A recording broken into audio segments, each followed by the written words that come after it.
Fala aí, minhas queridas e meus queridos mochileiros, tudo bem com vocês? Professor André Luciano na área e hoje nós vamos começar com matemática. Conjuntos numéricos. Professor, mas isso cai no Enem? Não cai não, meu querido. Despenca, certo?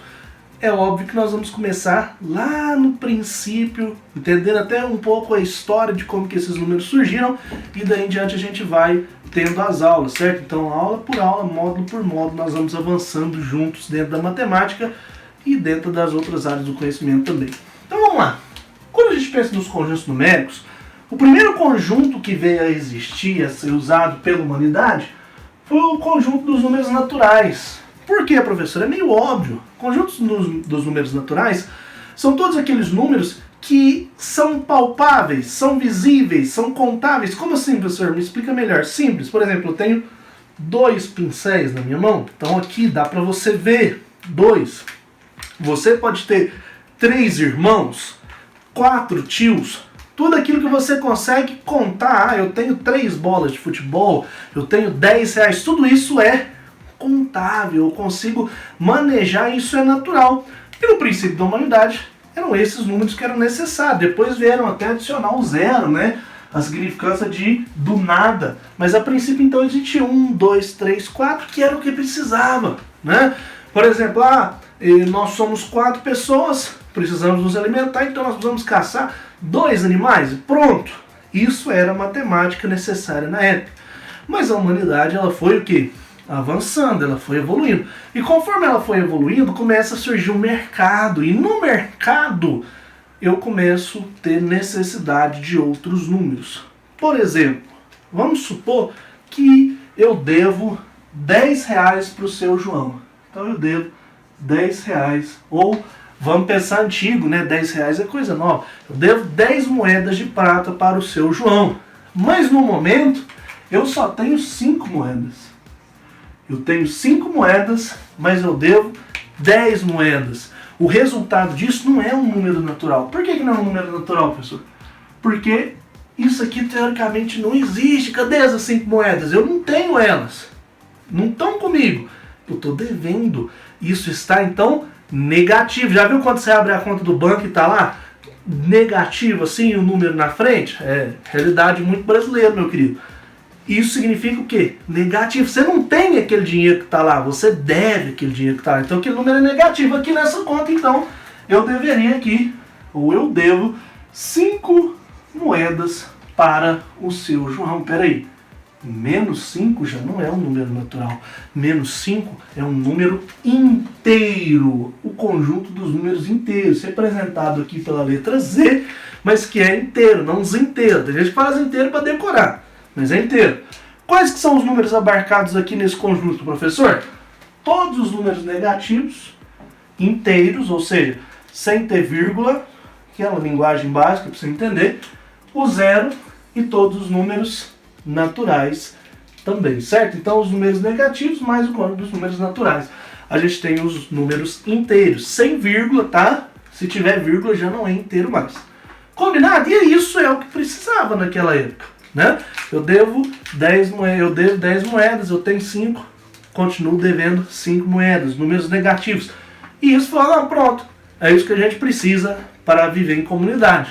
Mas o tempo foi passando e começou a ter a necessidade de divisão. Como assim divisão? É racionalizar, racionar dentro da matemática. Eu precisei dividir as coisas. Então, por exemplo, eu tinha 8 moedas para dividir com 4 amigos. Com quantas moedas eu fiquei? Com 2 moedas. Isso aqui é uma divisão. Muito bem. Até aí tranquilo. Mas chegou um momento onde a gente se deparou com os números que não eram tão fáceis de dividir. Por exemplo, eu tenho 10 moedas de ouro de herança para dividir entre 6 filhos. Eu tenho 6 filhos, hein? Que é isso? Eu tô demais.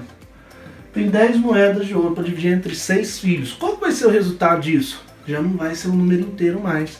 Não vai ser um número inteiro, professor? Não. Por que não vai ser um número inteiro? Porque 10 dividido por 6, você consegue achar um número inteiro que dá essa resposta? Não. Isso aqui dá um número bem aqui, ó.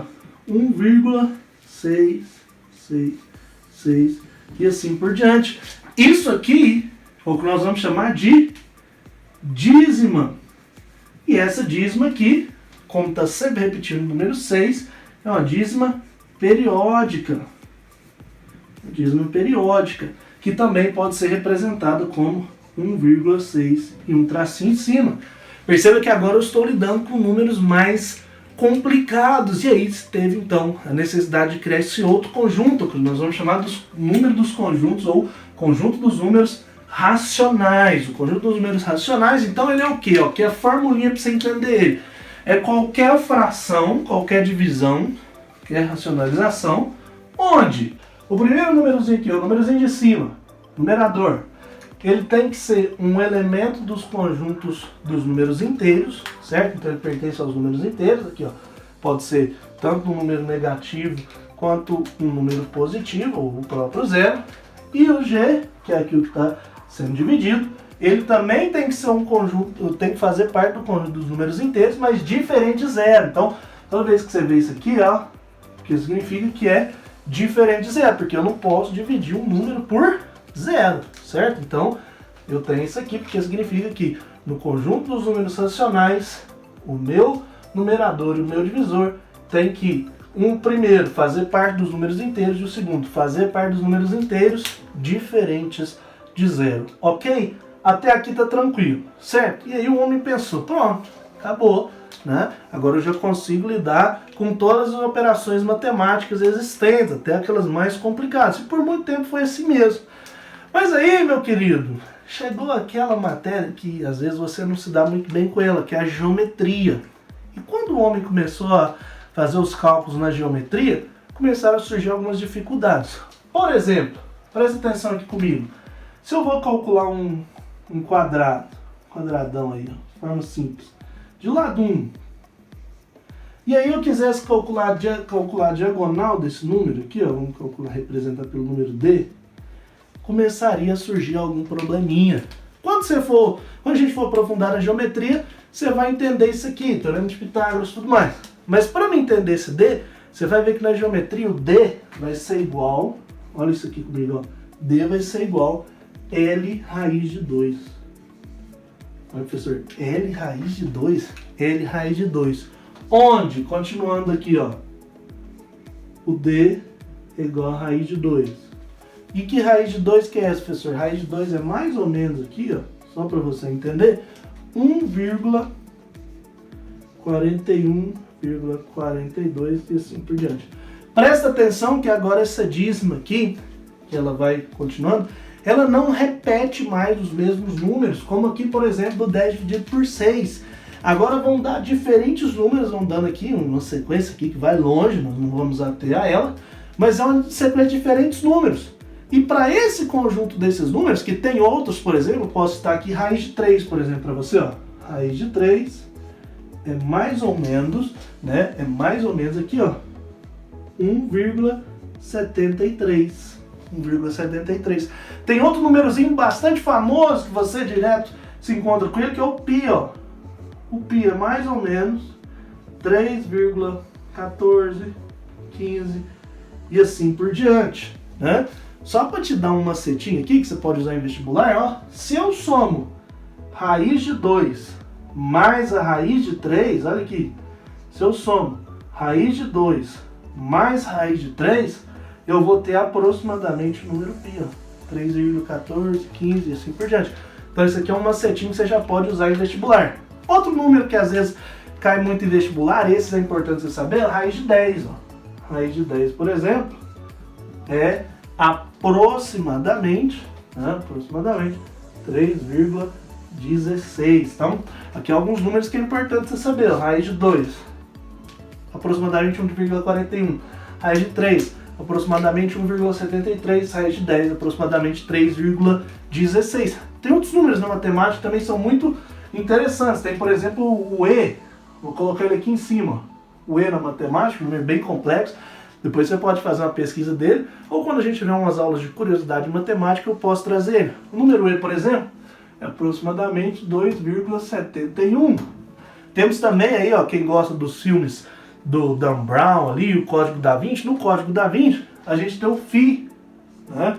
O φ, bem mais ou menos aqui na minha letra, mas é aproximadamente aqui, então, 1,68 e por aí vai continuando, 61, desculpa, 61, 18 e assim por diante. Ou seja, esses números não são racionais, não são fáceis de compreensão.